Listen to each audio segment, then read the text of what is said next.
তাহলে রাসূল সাল্লাল্লাহু আলাইহি ওয়াসাল্লামের লিডারশিপটা যদি বুঝতে হয়, প্রথম কথা হচ্ছে ওনার লিডারশিপের প্যাটার্নটা ছিল সার্ভেন্ট লিডারশিপ, মানে সার্ভিস দেওয়ার মধ্য দিয়ে উনি নেতা বনে গেছেন। নবী হওয়ার আগেই ওনার মধ্যে এই ট্রেড ছিল, উনি মানুষকে সার্ভিস দিতেন।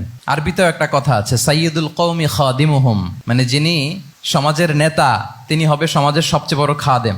যিনি নেতা হবেন তিনি সমাজের সবচেয়ে বড় কি হবেন? খাদেম হবেন। আমি টোটাল 12টা পয়েন্ট আলোচনা করবার চেষ্টা করবো ইনশাআল্লাহ। 2 নম্বর কথা হচ্ছে নেতৃত্বের জন্য যেটা লাগে সেটা হচ্ছে কম্পিটেন্স।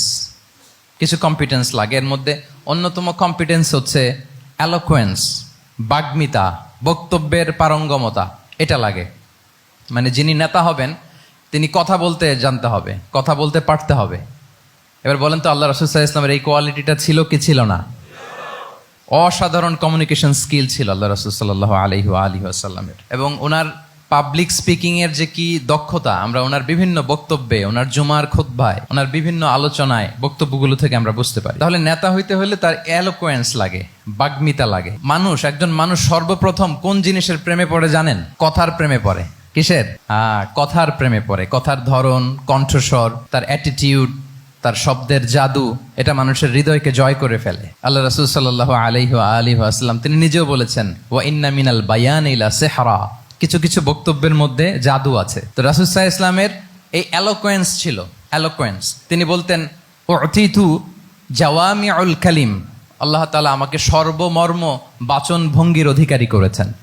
মানে উনি যেটা বলতেন এটা ছিল very precise in wording but comprehensive in meaning. এটার যে দোতনা, এটার যে appeal to the heart of the people, to the heart of the listener, এটা অসাধারণ, মানুষের হৃদয়কে জয় করে ফেলতো। আল্লাহু আকবার।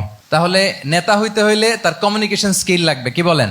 লাগবে। এখন নেতা আসছে, উনি বক্তব্য করতে পারতেছে না, তাহলে কি নেতা হইতে পারবে? তাহলে পাবলিক স্পিকিং, কমিউনিকেশন স্কিল, এটা ইটস এ মাস্ট, এটা নেতার লাগবে।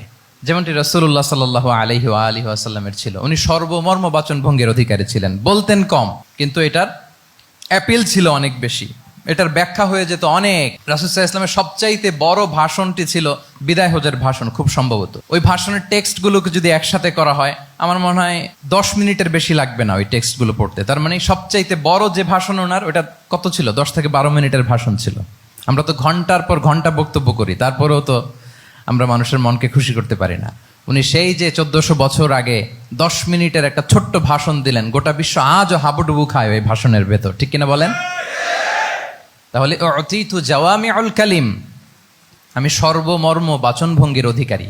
সুবহানাল্লাহ, ভেরি প্রেসাইজ এন্ড ক্লিয়ার। কতটা প্রেসাইজ এন্ড ক্লিয়ার ছিল রাসূল সাল্লাল্লাহু আলাইহি ওয়াসাল্লামের বক্তব্য? আম্মা জান আয়েশা রাদিয়াল্লাহু তাআলা আনহা বলেন, লাউ আদ্দাহুল আদ্দু লা আহসাহু,